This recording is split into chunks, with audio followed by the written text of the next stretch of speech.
Good evening and welcome to episode 100 of the Political Mike podcast.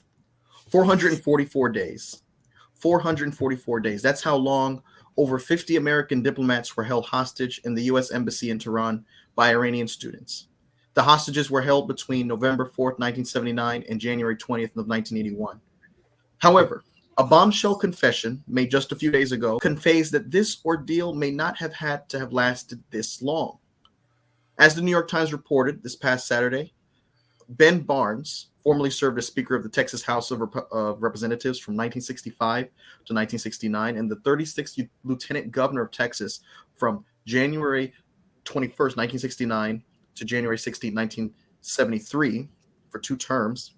After 4 decades, he recently confessed that his longtime political mentor invited him on a mission to the Middle East. What Mr. Barnes said he did not realize until later was the purpose of the mission: to sabotage the re-election campaign of the then President of the United States, Jimmy Carter. It was 1980, and President Carter was in the White House, bedeviled by a hostage crisis in Iran that had paralyzed his presidency and hampered his efforts to win a second term. Americans every evening were reminded of how long this crisis was going on. Mr. Carter's best chance for victory was to free the 52 Americans held captive before Election Day. That was something that Barnes said his mentor was determined to prevent. His mentor was none other than John B. Connally, a titan of American politics and former Texas governor who had served 3 presidents and just lost his own bid for the White House.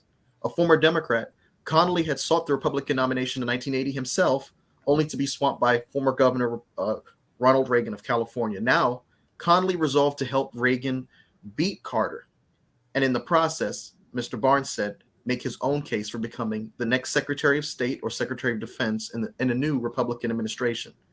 What happened next, Barnes has largely kept secret for nearly 43 years. Mr. Connally, he said, took him to one Middle Eastern capital after another that summer, meeting with a host of regional leaders to deliver a blunt message to be passed to Iran. Don't release the hostages before the election. Reagan will win and give you a better deal. Then shortly after returning home, Barnes said, Connally reported to William J. Casey, the chairman of Reagan's campaign and later director of the CIA, briefing him about the trip in an airport lounge. Here joining me today is Mr. Les Francis, who served as the Deputy Assistant and Deputy White House Chief of Staff to President Jimmy Carter. He is a communications specialist and political strategist with extensive experience in both the private and public sectors. He's also a highly regarded policy and opinion leader in national political circles. He's also served as a volunteer consultant to the National Democratic Institute for International Affairs and has advised democratic movements and parties in Northern Ireland, the Czech Republic, Slovakia, Romania, Bolivia, Hong Kong, Taiwan, and Bosnia. Mr. Francis, thank you so much for being a part of the Political Mic today. Mike, it's good to be with you. It's good to see you again. Good to see you again, too. It's been a while. And I would love for the audience that the first time I met Mr. Francis was when I was in undergrad, and I've had the privilege to meet him through Professor Preston Foster, who is a friend of this platform. So thank you for making the time. I want to ask you, Mr. Francis, about your thoughts. What are your thoughts about this bombshell report? 4 decades after you served in the inner circle of the Carter administration, what are your thoughts in regards to Ben Barnes' new confession that he played a role in undermining American diplomatic efforts during that time period? It was said in 1947 by Republican Senator Arthur Vandenberg that we must stop partisan politics at the water's edge. And of course, he cooperated with Democratic President Truman in forging bipartisan support for the Truman Doctrine and the Marshall Plan and NATO. I have a lot of thoughts on this, and I'm going to take a few minutes, if you don't mind. At the time, I moved from the White House to the re-election campaign in October of 79, just a few weeks before the hostages were taken, just a few weeks before Senator Kennedy entered the race to challenge President Carter in the primaries. And I had different assignments in the re-election campaign. The summer of 80, I moved to the DNC as executive director, and then I moved back to the campaign in the fall of 1980 to take over as acting campaign manager. So this subject is a matter of, as you might have guessed, particular interest to me. But I want to say a couple of things about the incident we're talking about, the episode we're talking about, but I also want to put it in a larger context. There have been several reports and authoritative writings going back now at least 30 years. Gary Sick, who was on the NSC staff, wrote a book about this in, I think, the early 90s called October Surprise, where he basically builds the case that there was chicanery going on with the Republicans and the Iranians in the run up to the 80 election. More recently, both Jonathan Alter and Kai Bird have written authoritative biographies of Jimmy Carter and histories of his presidency. Both of them connect several of the dots as it relates to what the Reagan folks were up to vis-a-vis the Iranians in the summer and fall of 1980. This latest revelation by Ben Barnes, who actually was a Democrat, but he operated with the Republicans and is well known in political circles, not just in Texas, but nationally. I think it's sort of shameful that he waited 40 years to tell the story.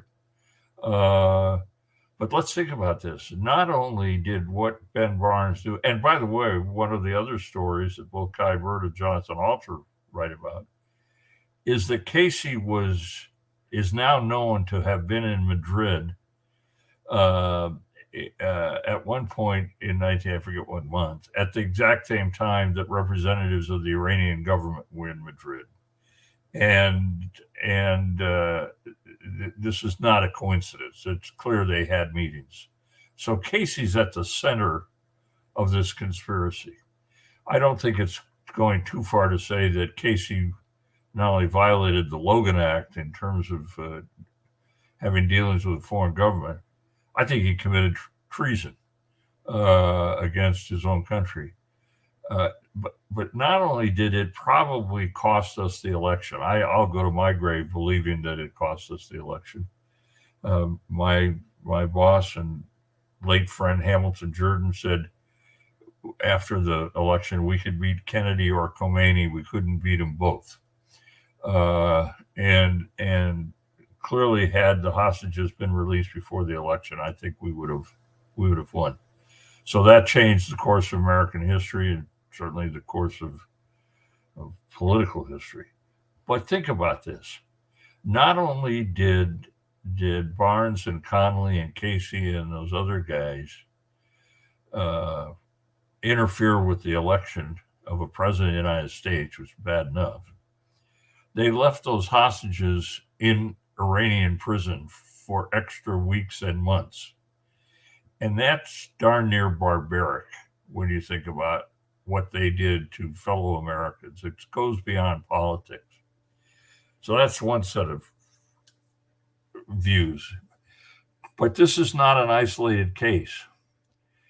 In 1968, Richard Nixon and agents of his campaign, using Madame Anna Chennault, had sidebar conversations, if you will, with the South Vietnamese government, urging the South Vietnamese to avoid or not participate or not be totally forthcoming in the Paris peace talks that the Johnson administration was engaged in. And the message was the same. If you hold out, you'll get a better deal from Nixon than you're going to get it from Johnson. So there's a history here of Republican or presidential operatives going against the national interest for their own political interests. Now fast forward to 2016, and Donald Trump and his campaign sought, received, and benefited from involvement of the Russians in his election. Those facts are also now no longer disputed by people who pay attention. So I find it deeply troubling. And there are many. I mean, I know a lot of Republican operatives. I consider them friends. I consider them to be honorable people. But there were people involved in 68 and 80 and 2016 who were not honorable.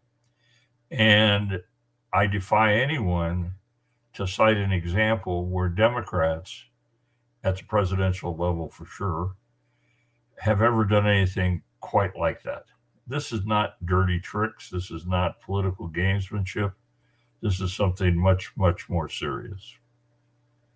And I'm glad you brought out the parallels between 68 and 80, campaigns and what happened during those times and the recent election of 2016.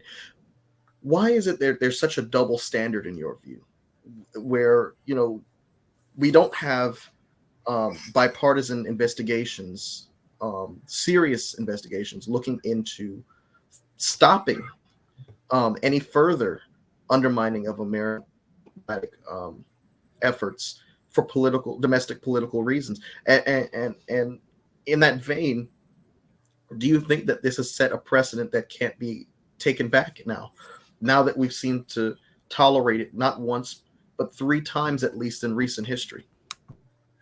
Well, I wish I had the answer to that question, Mike. I think there is certainly there's a double standard. I think there's also a danger, what I call of oh hum, that this is just the way politics is, and both sides do it, which they don't. But the public, I think, and I've been talking to some of my friends and colleagues from that era, and my view is we ought to kick up as much dust as we can around this Ben Barnes revolution and what Kai Bird and Jonathan Alter have got in their books about Casey and whatnot, and at least try to warn the American voters, put them on notice to watch out for this kind of chicanery and duplicity and double dealing and whatnot, so that if it happens again, people will see it. I mean, the Russian involvement in 2016, you didn't have to be a conspiracy theorist during the course of that campaign to figure out something was wrong, right? The emails, the timing of the emails, how they got them, WikiLeaks, the role of Roger Stone. I mean, all of that was known, or elements of it were known during the 16 campaign. Not enough that anything could really be made of it, but certainly afterwards it became clear. And we just need to alert voters better, more loudly, more effectively, what to watch out for, because it'll happen again. I'm just as sure as we're sitting here, somebody's going to try to do something like that, maybe around our involvement in Ukraine. Who knows? I don't put them past them, and I'm sorry to have to say that. So, what do you wish that more Americans knew about that time period during the Iran hostage crisis, about Carter's efforts, how hard he was working in the Oval Office to get the American diplomats, the 52 Americans, home? And, how do you think that this new revelation alters the way in which we view that Carter presidency? A lot of folks have, now become so comfortable with the narrative that this was a man who, despite his best efforts, was a kind man, but in over his head. That seems to be the kind of consensus a lot of Americans are going for. And he had more of a successful post-presidency life than current. And then while he was in office, what do you wish more Americans knew about that time period? And if you could take back the curtain for us during that Iran hostage crisis, with the ongoing efforts to return the Americans. First of all, as I said, I had gone from the White House to the campaign, and there was no connection between our campaign activities and what was going on with the Iranian hostage crisis. No conversations at all. It was handled, first of all, it was handled very closely within the White House, with the president, the vice president, and a few senior aides. Nobody else in the White House even knew what was going on behind the scenes. It was clearly on a need-to-know basis. I mean, the only conversation I had in the course of that whole thing that had to do with the hostages was a campaign manager, Tim Kraft, and I in the primaries early on in the fall of '79 argued strongly against the president adopting what came to be known the Rose Garden strategy, and not because we felt that having him sort of sequestered in the White House working on the hostage crisis took our best player off the field in the reelection campaign. We wanted the president out there campaigning. We lost that argument. That's the only conversation I ever had in 14 months with the White House about the hostages. We were not involved in that in any way. Now, what does this do to the assessment of the Carter presidency more broadly? First of all, a reassessment of the Carter presidency is already underway and has been underway for a few years. People very complimentary of his post-presidency, to be sure, but I think that has caused people to take a second look at his presidency. They're looking at his presidency through the prism of his former presidency. And they're finding out the kind of values he had and things he cared about and work he did and so forth. And then books by Stu Eisenstadt, and I mentioned both Jonathan Alter and Kai Bird, are putting, flesh on the bones. I mean, more information about what went on during those 4 years and the amazing accomplishments of Jimmy Carter in legislative terms. He had a legislative record that rivaled Lyndon Johnson's. You look at a list of foreign policy achievements, it's quite amazing. And as it relates to the hostages, we have to remember, and the Barnes story sort of has caused people to look at this again. Even though the hostages were released, 1 second after or 1 minute after Reagan took the oath of office on January 20th, 1981, it was Jimmy Carter who successfully negotiated their release. Had nothing to do with the Reagan administration or anybody else. Carter worked right up until the end, all night on the night of the 19th, 20th, which was one of many nights. We now know from accounts at the time, Carter was working on arrangements to get the hostages released. And one of the things he did, and it was the thing that finally brought the Iranians around, was the American government and others had frozen Iranian assets, about $8 billion when the hostages were taken. And one of the things that Carter agreed to that sort of broke things open was that, okay, those frozen assets will be returned. It was the Iranians' money. It wasn't our money. It wasn't American dollars. It wasn't taxpayer money. He said, we will release those frozen assets once the hostages are free and clear. And that apparently was the tipping point for the Iranians. But they still waited until the last minute to agree to it. So one of the things we have to do is make sure people understand that it was Jimmy Carter who got the hostages released. And by the way, remember what he said at the time, all through that. His goal was to get all the hostages back home alive. And he achieved that.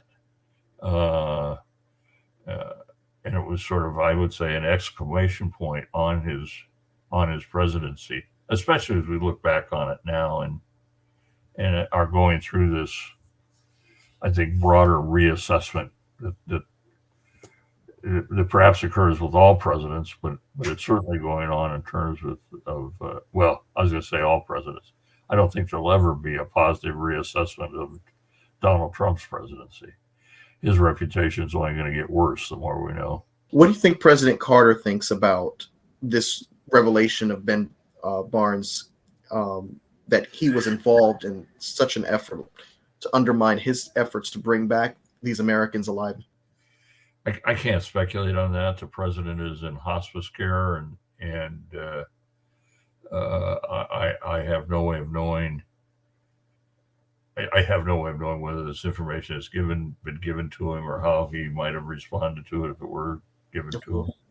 I think had he known this earlier, it would have confirmed his own suspicions, which he has harbored from that time forward. I think he would have been sorely disappointed because Ben Barnes was uh, actually a friend to the president and to all of us in his Texas political days. And I think he'd be like all of us are angry that it took this long for the story to come out. Now I give credit to Barnes for telling it. I mean, better late than never, I guess. And he did it because he knew the president was, you know, appears to be in, his transition from this world to another. And so you know, credit to Barnes for at least telling the story, but it would have been nice if he told it a lot sooner. Would have been nice if he told it and right on the after he and Connally made the trip. So many folks have drawn parallels between the Carter administration and the Biden administration with ongoing crises.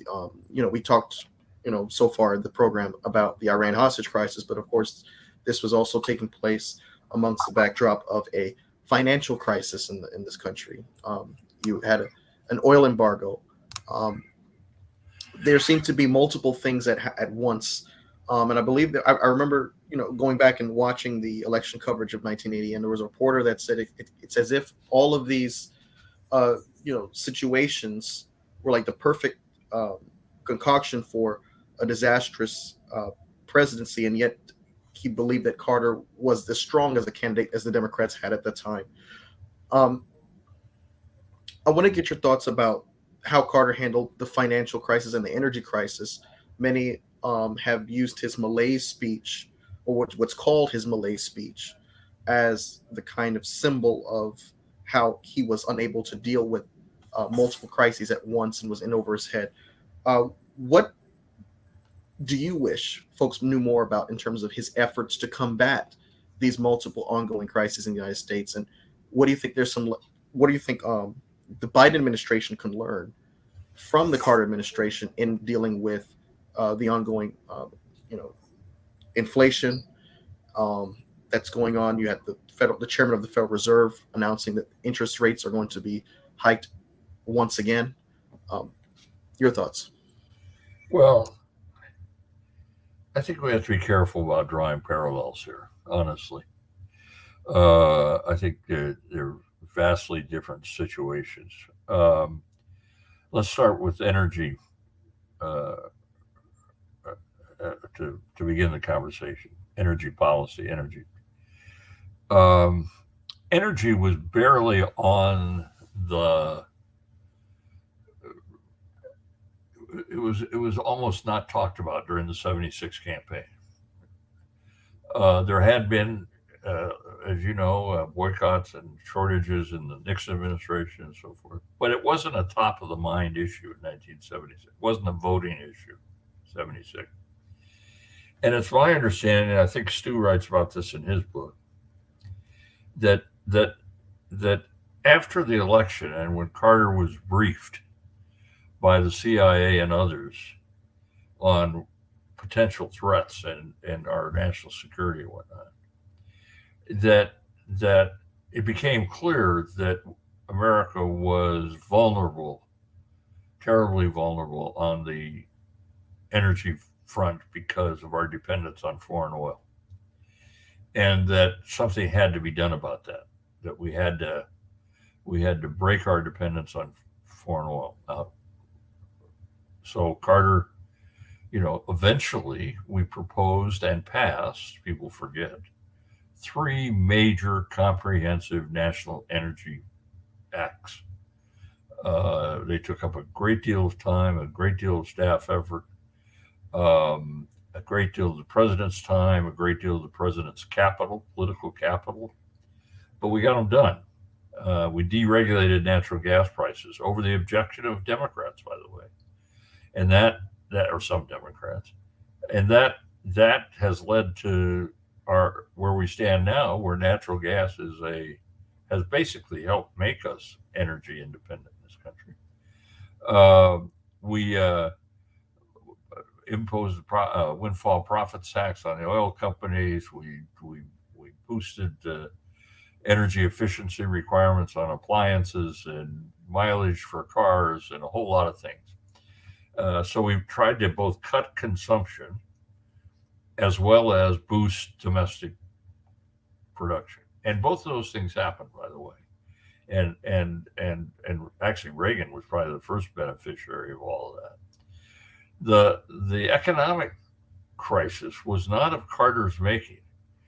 What happened was the inflationary pressures that had been building up during the Vietnam era sort of exploded on our watch. I mean, and when we came into office, the first concern at the time was recession and unemployment, and Carter had proposed a $50 tax rebate to boost the economy and so forth. But his economic advisors then concluded, no, our bigger problem going forward is going to be inflation. So we pulled back the rebate idea, and tried to deal with inflation, those pressures that had been building before Carter was elected. Now, in response, he was very tight-fisted when it came to the budget. Trying to control government spending and its effect on the economy. I mean, we now know that monetary policy has a lot more to do with inflation and controlling inflation than fiscal policy, but still, I mean, he held the line on spending. And to his credit, decided that the way to deal with inflation was to squeeze it out of the economy through monetary policy. And he appointed Paul Volcker, chair of the Federal Reserve Board, knowing that Volcker was going to raise interest rates to curb inflation, and knowing that that was going to make Carter's political situation that much more difficult. He did that knowingly. He knew it at the time, said so at the time to advisors, but it was the right thing to do. And that is classic Carter, doing the right thing regardless of the political consequences. Time and time again during his presidency, he took stands or did things that were not in his political interest. Panama Canal treaties, Middle East peace talk, all those things were high risk, low reward politically. And I'm hoping that, and I think that's part of what's going on in terms of people reappraising his presidency. Now, the so-called malaise speech, as you said, the word was never used in the speech. Very few people know this, but early on, weeks before that speech, Hamilton Jordan came to me and a colleague, Wayne Granquist at OMB, and asked us to work with Pat Caddell on how a speech might be framed. We were not on the speech writing staff, but we began to put together the pieces of what might go into such a speech, and when the time came, the speech writers, took what they wanted and discarded a lot. But the speech itself, if you go back and read the speech, it's a prescient speech. It's a heck of a piece of rhetoric. It's actually very good. And the poll results after the speech, Carter's reputation jumped several points in the poll. I forget how many, 12, 15 point increase in his positive rating. They then plunged when the president, I think Hamilton had admitted before he died, made a terrible mistake, and that was the way we changed the cabinet, where he fired cabinet officers or asked for everybody's resignation, and it looked like we were in disorganized and the government was falling apart, which it wasn't. But had that not, because that killed the positive momentum coming out of the speech. And by the way, the word malaise, as I understand it, the way it got attached to the speech was, and I don't know this for a fact, I'm just passing on what I've heard, that Pat Caddell, our pollster, in conversations with reporters, talked about a public malaise and that Carter was going to address that problem or did address it. And Carter never used the term. And as I say, if you read the speech now, in light of history, it's a damn good speech. Pardon my language. I didn't answer your question. I apologize. I didn't answer the question about Biden. Okay. The parallels. I don't think there are many parallels. Okay. The inflation that Biden is dealing with, it's a political problem, no question about it. But one, the inflation rate is not as high as what we were dealing with in 1980. It is not a result of any American governmental policies. It's a direct result of what happened with COVID and the way the world economy came to a halt, and now demand is exceeding supply in many ways, and Biden has put in place counter-inflationary measures that seem to be having an effect. That the rate of inflation has leveled off and is coming down a little bit. The Fed is raising rates, but they're not nearly at the level what we were dealing with in 1980, and they seem to be doing it in a measured way. Now, and the other thing that's happened that Biden deserves some credit for is that the job growth has been phenomenal. Unemployment is way down, far below what we were able to achieve. And he should get some credit for that. Biden's, I think, on the foreign front, there are two or three things that this does not. Again, I'm not drawing parallels at all to what we were faced with. First of all, we have the situation in Ukraine and the Russian invasion of Ukraine. President Biden and his team have done an absolutely superb job of pulling the alliance together, holding it together to provide assistance to the Ukrainians. And could weapons have gotten there sooner, more weapons faster? Maybe not. I don't know. But it clearly, he did the right thing. He's done it in the right way. He's held the alliance together in a masterful way, and he should benefit from that because we're America's on the right side in this thing, and we got to do whatever we can. And I think the president's committed to that.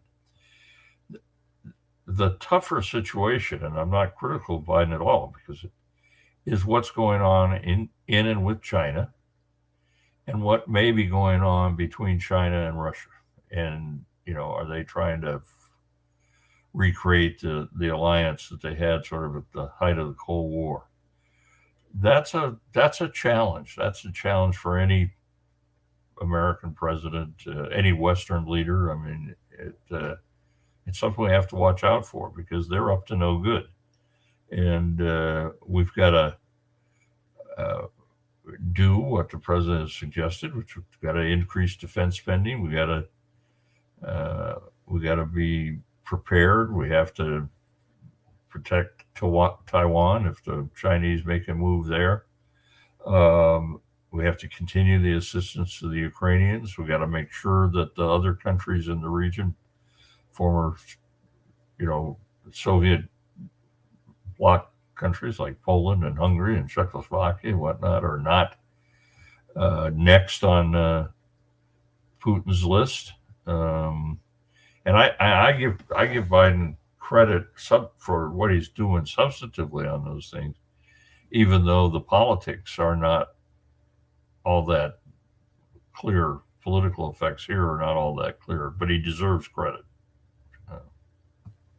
On that note, if the Chinese, provide arms to the Russians, in your view, should the United States and the European Union impose trade sanctions against China, since the future of China's aircraft industry is heavily dependent on Western companies? I'm no foreign policy expert. I know the answer to that. My gut would say, yeah, but the problem with that is China owns more American bonds than anybody else, right? I mean, we're dependent on Chinese investment in this country, and we're dependent on trade with China ourselves. I mean, so I don't know the right answer. I mean, you've had foreign policy experts on who know, Richard Haas and others who can answer that question more intelligently than I can. That's why I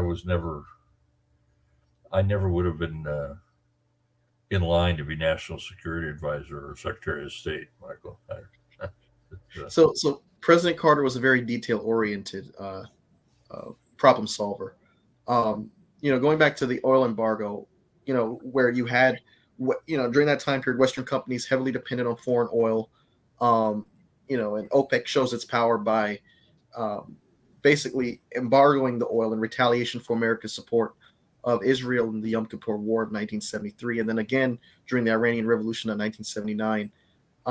How did Carter's, fiscal conservatism and his determination to micromanage every problem show itself in this crisis? Well, I know the rap on Carter being a micromanager, and to some extent, the charge is sort of true. I guess I would never use the term. He was very detail oriented. He read everything that he was sent to him, commented on the memos and so forth. But micromanage, people talk, well, he had to approve people who played on the tennis court. That's just not true. That did not happen. It's part of the mythology. His secretary had a schedule so that people could sign up on the schedule to play tennis, so the president would have time to play tennis, but he never was involved in that. But anyhow, I go back to what I said before on the energy front and the OPEC embargoes and whatnot. That's why Carter's energy policies were two-pronged: increase domestic production and curtail domestic consumption to make us less vulnerable to the pressures from OPEC and other producers. And it was a tough fight, but we prevailed generally, and it has paid off to this day.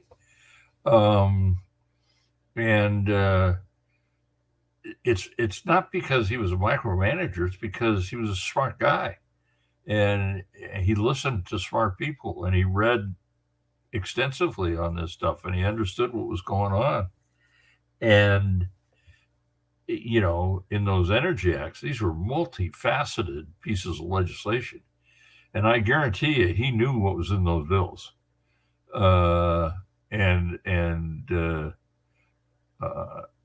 They were in for a reason, and the trade-offs he knew about when they had to be made, but always with this dual goal of curbing consumption and increasing production.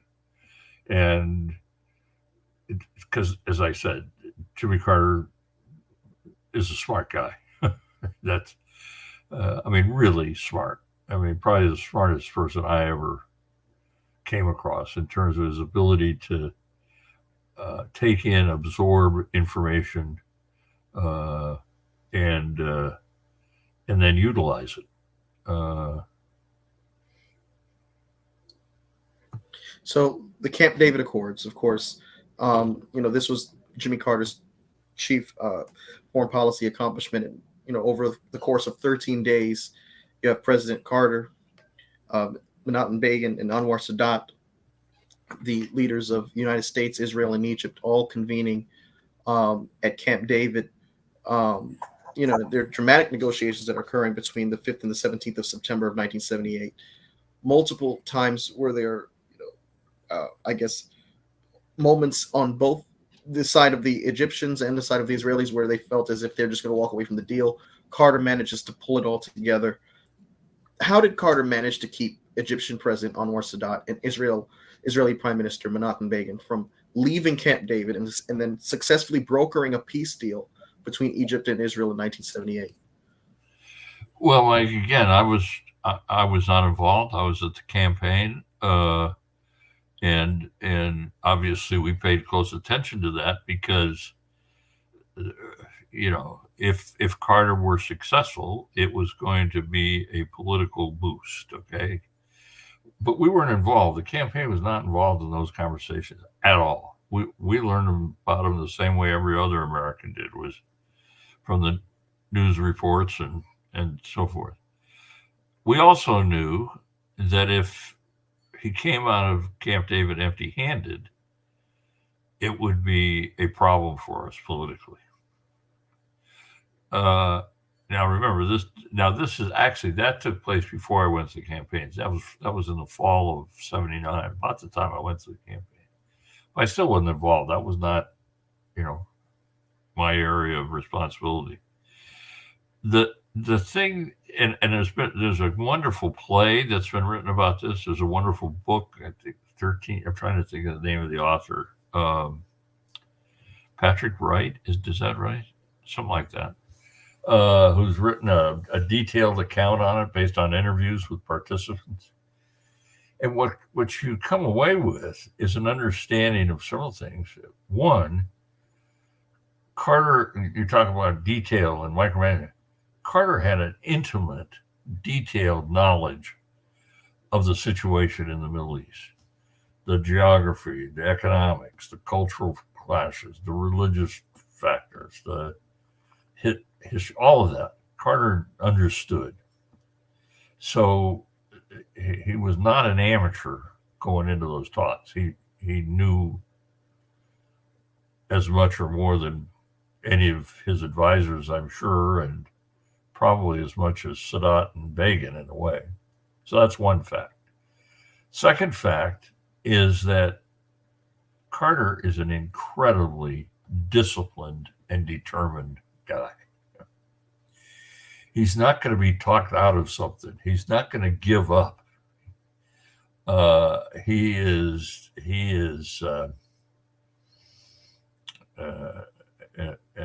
and obviously I'm talking about him in the present tense. He is when he was president, and since he gets focused on something, he just doesn't waver. So he was determined to get something accomplished at Camp David. And then near the end, if you read the story, you know what happened. The talks fell apart, right? And Begin and Sadat had both packed their suitcases and were ready to leave. And Carter got photographs of himself with the two of them. And he signed the photographs for each of their principals' kids and grandkids. And he had the names, for example, of all the grandkids. And he signed them, and with a message, and I can't quote it, but it's in the book, something about, my hope was that your grandfather could have brought peace to your land, or something like that. A very sweet, nice, personal message, and signed to Jimmy Carter. And he took those photographs to Sadat and then to Begin as gifts before they left. The story that's been told is that Menachem Begin looked at the pictures, read the inscriptions, and started to cry. He wept. And basically said, let's go back and try again. Let's see if we can. And they were able then to reach agreement. One, that's because of Jimmy Carter's determination and his discipline, but also the guy's humanity, right? Just being a decent human being, writing a warm personal message that caused that agreement to to take place. And let's not forget that agreement has stood the test of time. Here we are, how many years later? 44 years later, I guess. And it's still in effect. It has not been violated, with all the problems in the Middle East that continue, and the deaths and the destruction and whatnot. It has not occurred between Israel and Egypt. And later Jordan basically signed on. So other bad actors have managed to, continue the problem. I would say on both sides of the divide, but that get me into trouble. Yep. But as I say, I think Camp David Accords are testimony to Jimmy Carter's perseverance, his courage, willing to take political risk, his knowledge of the situation, knowledge of the people, and it worked.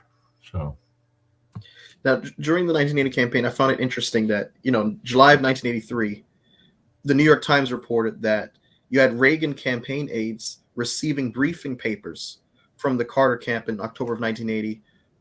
And apparently no one asked how the documents had been obtained.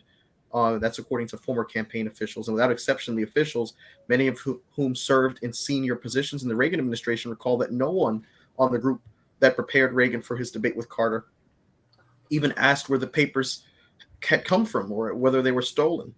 Could you walk us through your thoughts when you found out about this? And also, if you could also peel back the curtain of how President Carter prepared for the debate with Reagan and how his camp thought he did in the immediate days after that debate, where Reagan famously ended by saying, are you better off than you were 4 years ago? Again, the debate situation has to be put in context. Okay. I'm always about context. In the primaries that year, because Carter was not actively campaigning for reelection. We had a campaign, and the vice president was out campaigning, Rosalynn was out campaigning, cabinet people were out campaigning, staff people were out campaigning. I mean, we were running an reelection campaign in every possible dimension of such a thing, but without the president's involvement. He was not actively. Now, he was kept abreast of what we were doing, and we had meetings, and so he knew what we were up to, but he wasn't campaigning. One of the things that meant was that in the primaries, when people wanted to have a Carter debate Kennedy or Kennedy and Jerry Brown, we took the position, the president took the position, I'm not campaigning, so we're not going to debate. So there were no debates in the primaries, which was held against us. There were critics, right? It was not the media didn't like it, so forth. So we paid a price for that.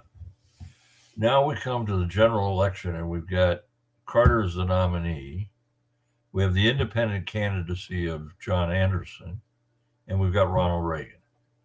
And the League of Women Voters took the position that all three ought to be on the debate stage, because Anderson was at somewhere around 19% in the polls, 20% in the polls.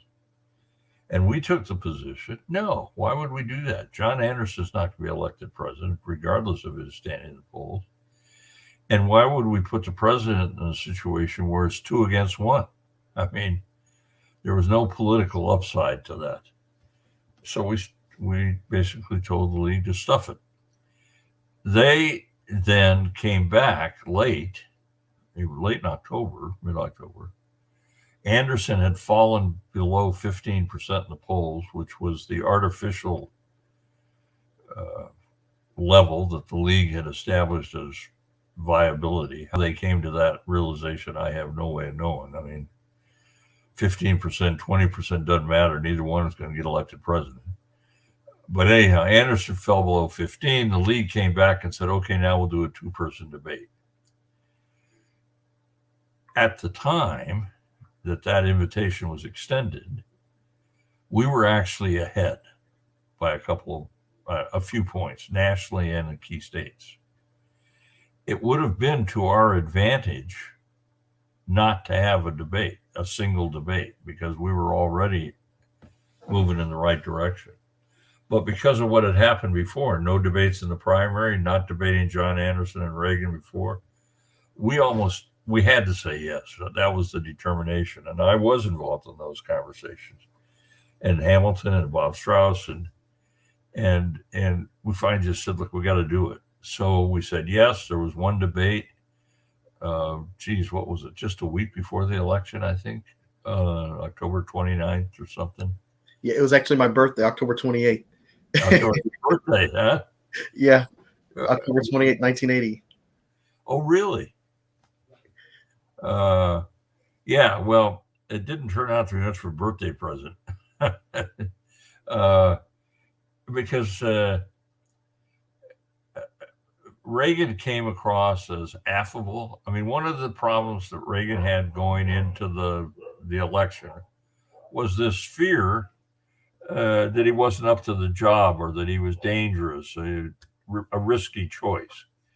So what he had to do was sort of cross the presidential threshold, right, to be seen as a plausible president and not a scary figure. I don't think there's any escaping the fact that he managed to do that. Carter, on the other hand, came across as a detail-oriented guy, very serious, not a, I don't know how you put this. He did not come across as a cuddly sort in the debate.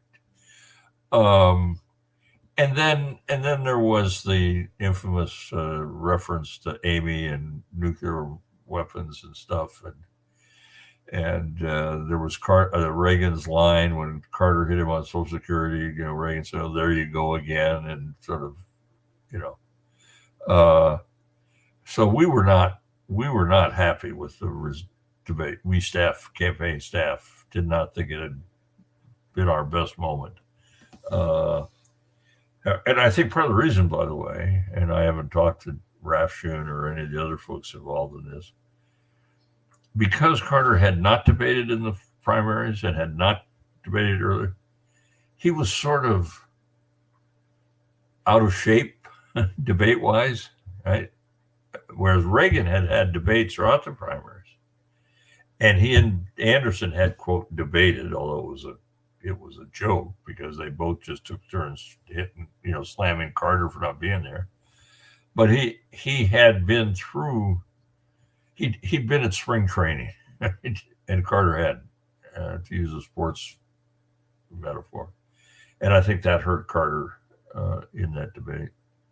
So, it may have been decisive, but just think how things would have been different if those hostages had been released around that time, and that we hadn't had to go through the last weekend of the campaign with the media reminding everybody that it was the 1-year anniversary of the hostages being taken, news or saturation news coverage, and that's what killed us. That's what killed us. Was it? The debate was unfortunate. The hostages were. So. Yeah, and I just want to clarify. I wasn't born in 1980, but I was born in October. Oh, yeah, it's your birthday. Right. but anyway. I feared that. I mean, either that or you're the oldest undergraduate at Oakland University when I was there a few years ago. But, I was always curious to know, why didn't President Carter, or did he give any consideration to running in 1984 the way President Trump is running for 2024? Well, I'll answer the question directly, but let me just say, so in the fall of 1980, I moved from the DNC back to the campaign because Tim Kraft had to take a leave of absence, and I was the acting campaign manager. Now, really what I was the national field director, because Hamilton was he was vice chair of the campaign, but he was calling the shots, right? So I was really running the field operation, but the title campaign manager is on my resume. I have the dubious distinction, therefore, of having been a campaign manager of a re-election campaign that lost 44 states. So how many people are going to hire me to run their presidential campaign? Jimmy Carter lost 44 states, and while it's talked about as it was a landslide in electoral college term. The popular vote was not that bad. I mean, it was 51-43, and Anderson got like 7 or something like that. But I think, and Carter then, left the presidency, turned his attention to the next chapter in his life, decided to build the Carter Center. Yeah, I think he made that decision in 82 or 83, and to focus on disease eradication and peace, mediating disputes and things like that. I think Jimmy Carter had turned the page in his own life, and I don't think ever considered running again, given both the nature of the defeat in 1980 and the fact that he had moved on and realized he could continue to do good as a consequential private citizen. It was there. And by the way, he and Mondale may have had conversations about this because we had the first sort of Mondale strategy meeting of about a dozen of us with the former, he was still vice, it was before the inauguration. We actually met in early January to begin planning Mondale's 84 campaign. And I don't think Mondale would have done that had he thought for a moment that Carter might run again in 84. I mean, that just wouldn't have happened. So, big difference, so many differences between Jimmy Carter and Donald Trump. I don't even want to start the list. And the thing that strikes me about that period is I was looking at an interview by Sam Donaldson, who used to work with ABC News, and he said that after President Carter knew that he lost the election and it was a wrap, he said that the most painful thing that he heard over the course of the 1980 campaign was Jerry Falwell telling his viewers, finally we have a Christian in the White House. Yeah.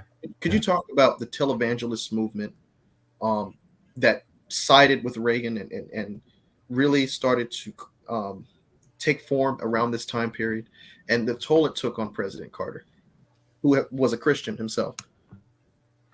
Well, you mentioned Sam Donaldson, who I actually personally liked a lot and got along with very well. My daughter was in the 5th grade, and her class came to the White House. They were studying journalism, and I got Sam to speak to the group of 5th graders. So there was a side of Sam Donaldson that the viewers didn't see. He could be irascible, but he was also a very good guy and a very good reporter. But what happened was Carter got a majority of the evangelical Protestant vote in 1976 because he was seen, if you will, as one of them, right? I mean, born again Christian, church going, open about his faith, talked about it quite openly. Once in office, however, Carter's stand on certain issues like the Equal Rights Amendment, and while Carter himself was, I'm going to use their term, pro-life, I mean, he was against abortion. Personally, he was not going to make that governmental policy. He just didn't think that was right.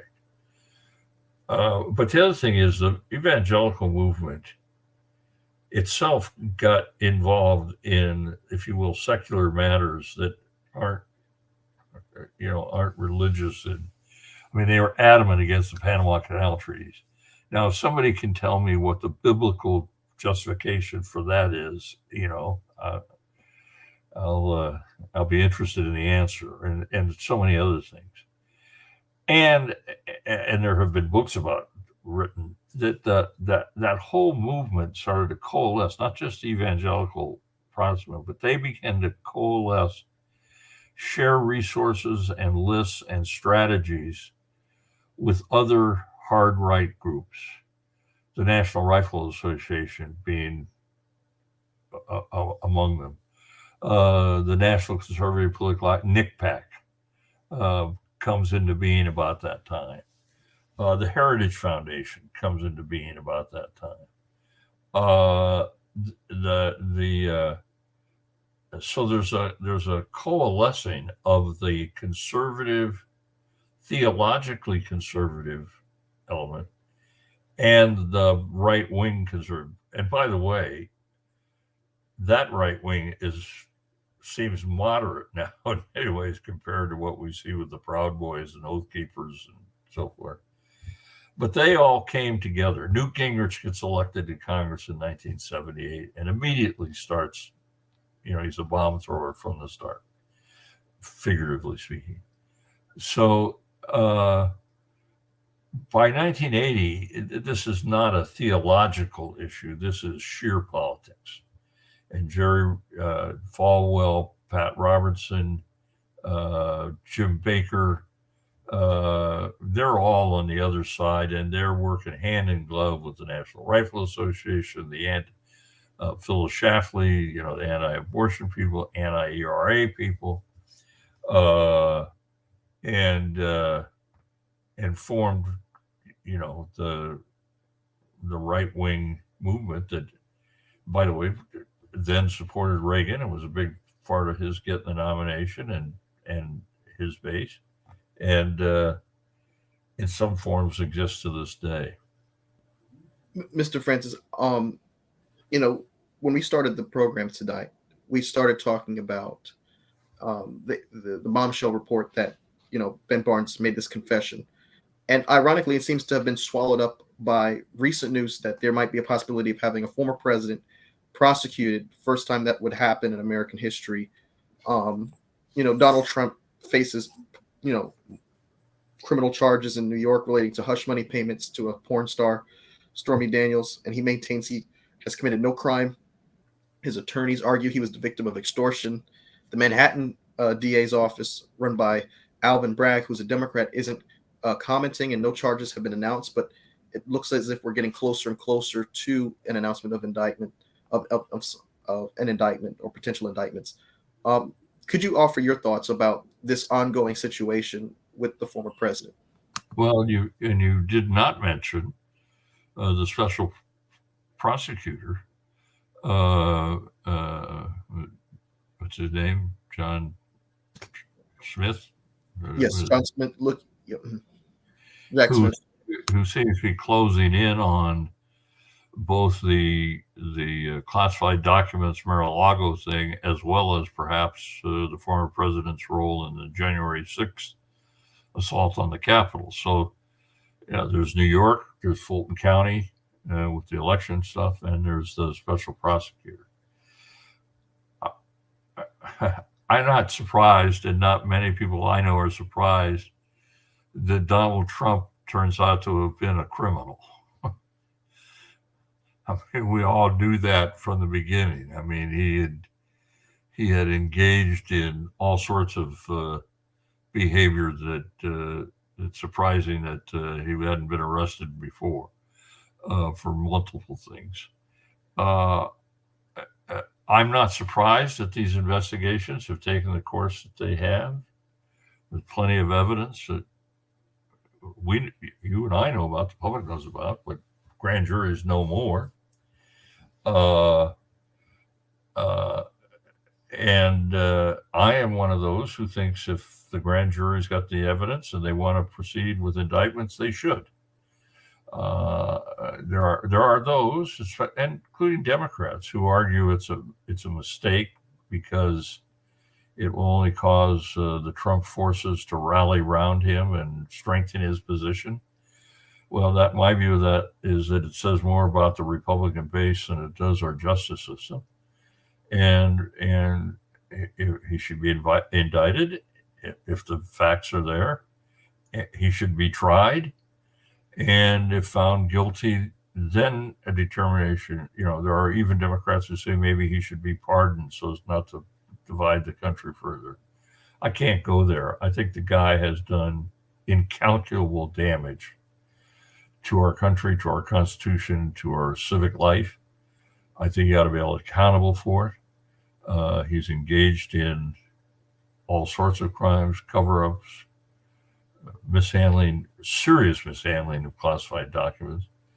And he incited an insurrection against the peaceful transfer of power on January 6th.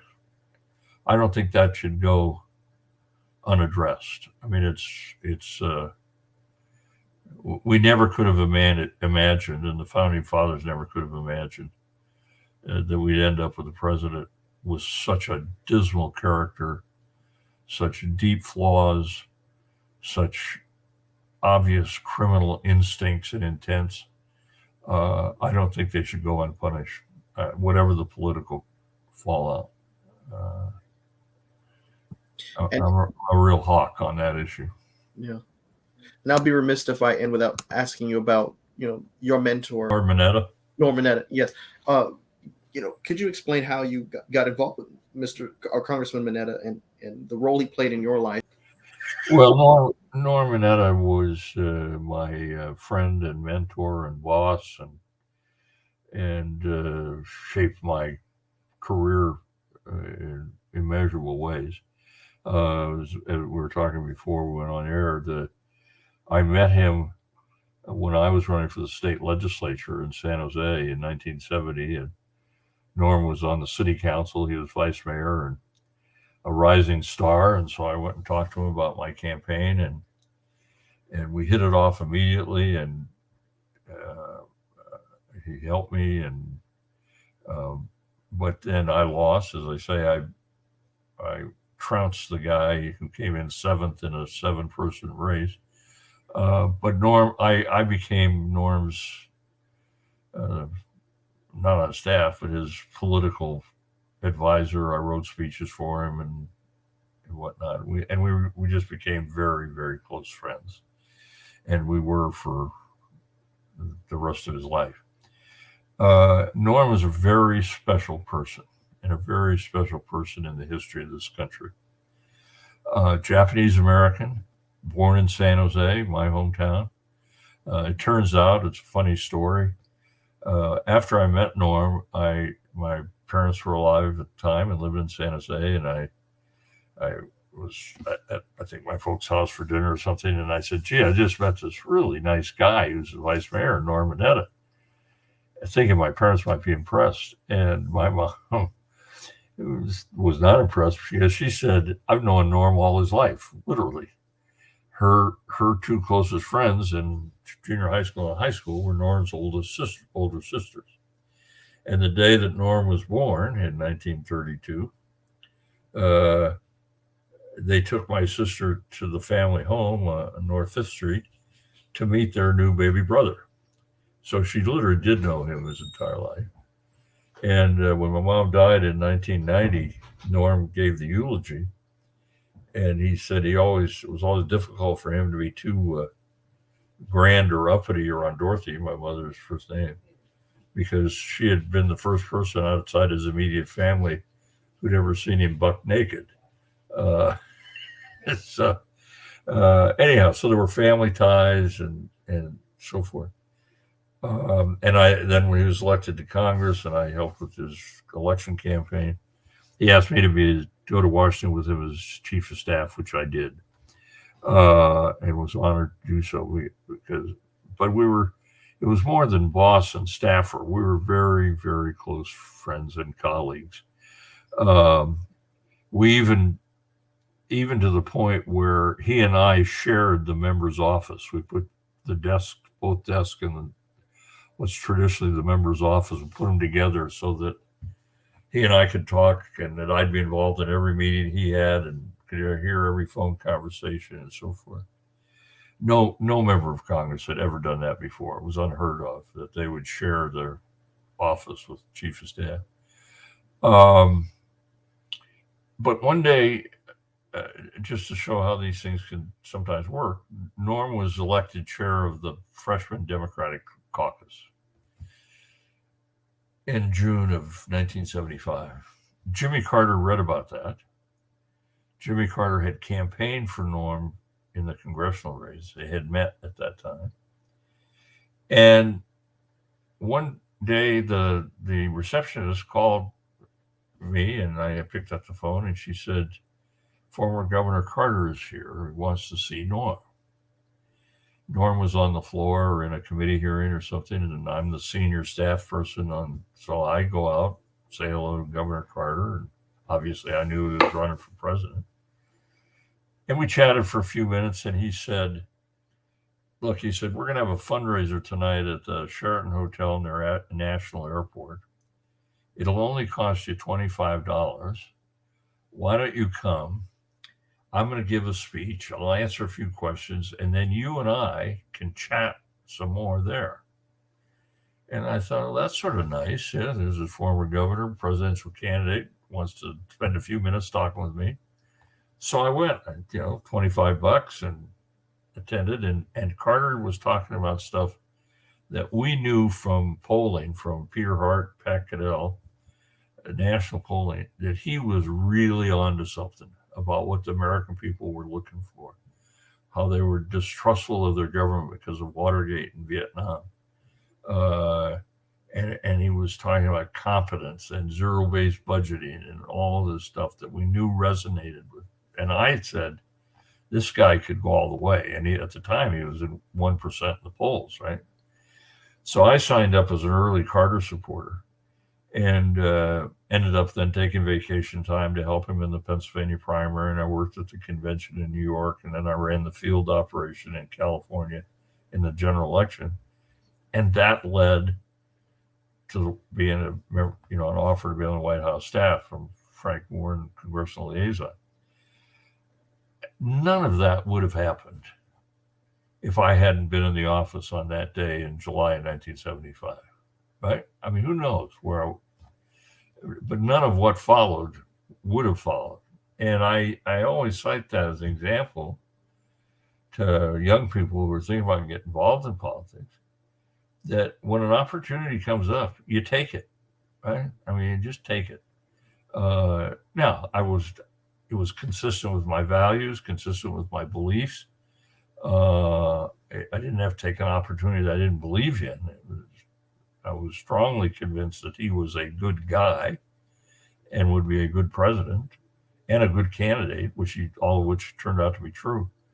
But so Norm indirectly in that instance, and by the way, when after the election, I was not going to go into the administration. I was offered a job in the transition, and I decided I was going to go back to work for Norm for 2 years or 4 years, and then maybe return to California, maybe run for office myself again.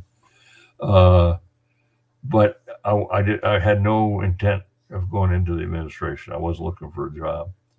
And Frank Moore called Norm in early February of 1977 and said, we'd like to talk to Les about a job in the administration. Is that okay with you?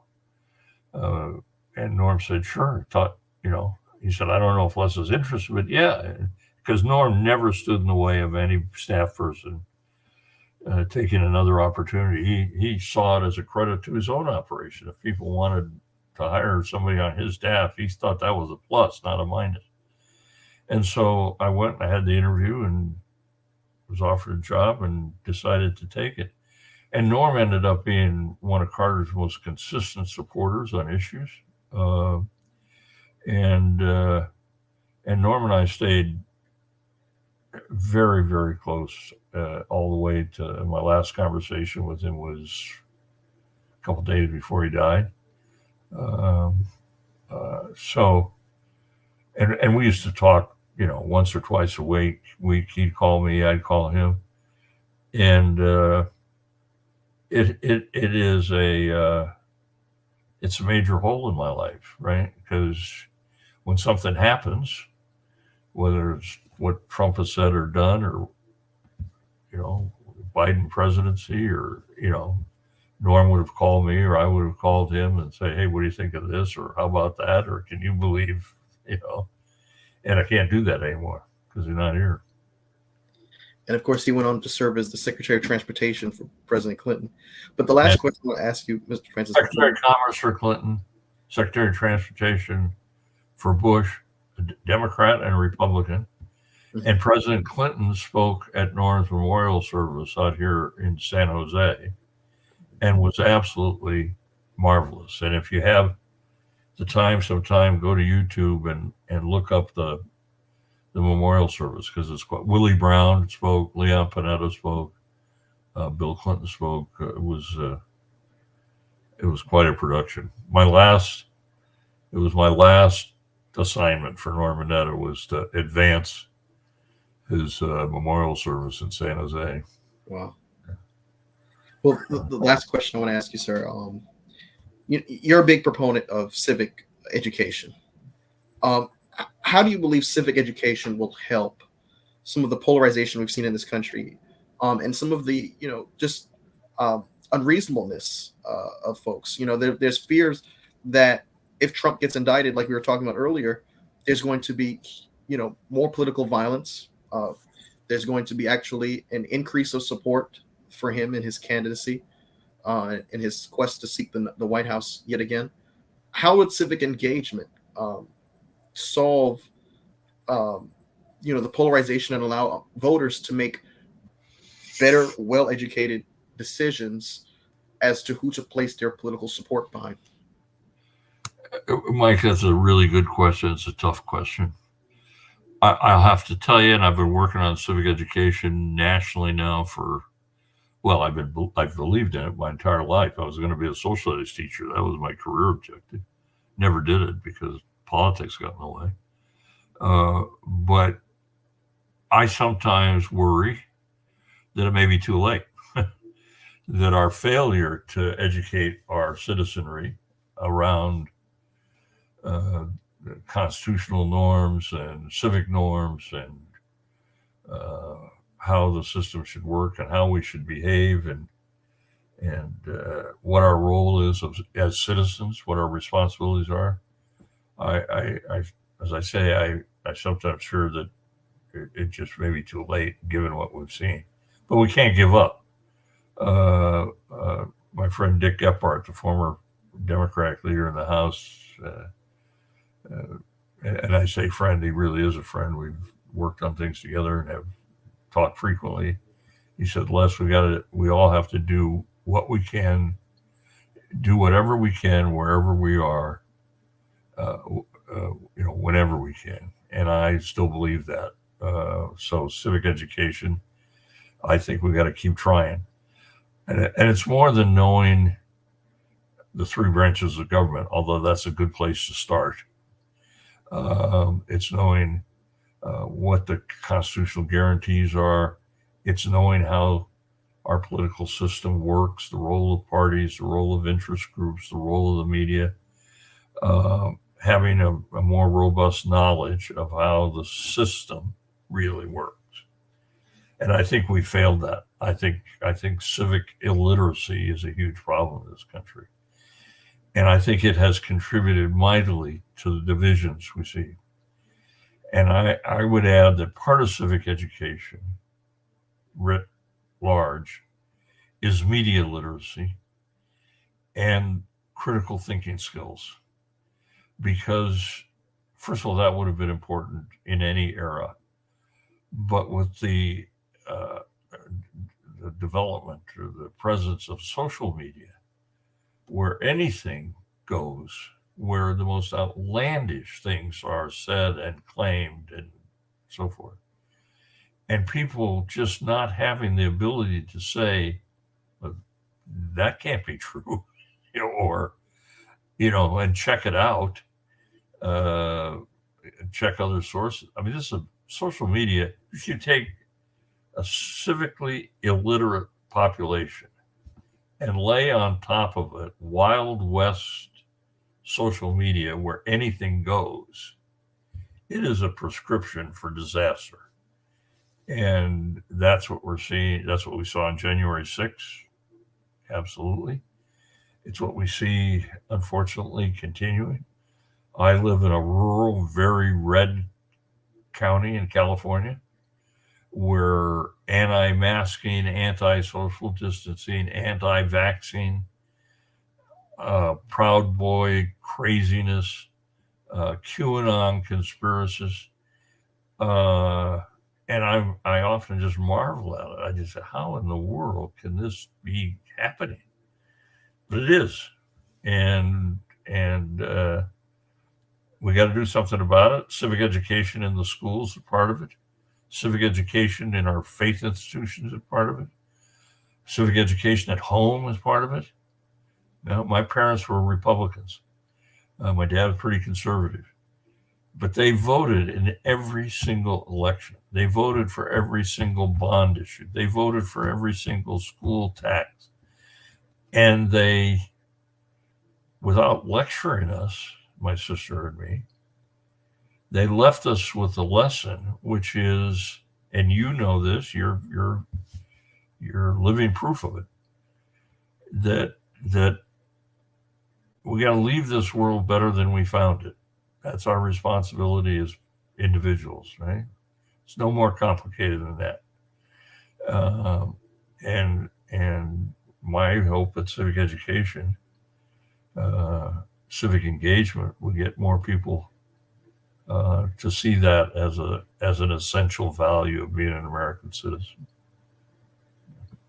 Mr. Les Francis, this has been a privilege and honor to speak with you. I thoroughly enjoyed every bit of this conversation.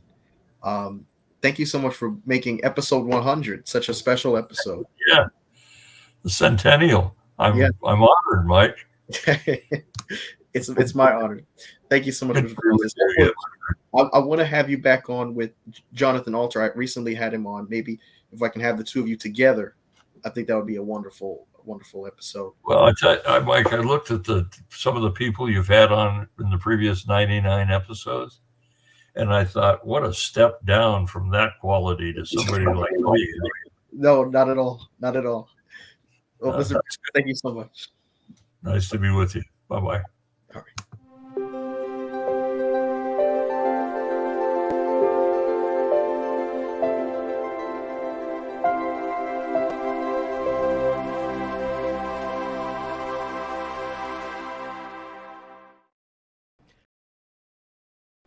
Hi, it's Mike Taylor, the host of the Political Mike podcast. If you like what you heard tonight, I want to invite you to subscribe to our YouTube channel. I also want to ask you to please follow along on Spotify, Apple Podcasts, Google Podcasts, iHeartRadio, TuneIn, and Amazon Music. You can also follow along and keep up with the conversation through our Telegram channel. Follow us on Twitter at @ThePolyMike, and follow us on Instagram. Thank you so much, and no matter what part of the political spectrum that you fall on, I want to encourage you to stay engaged, stay a part of the conversation, and stay informed. Thank you.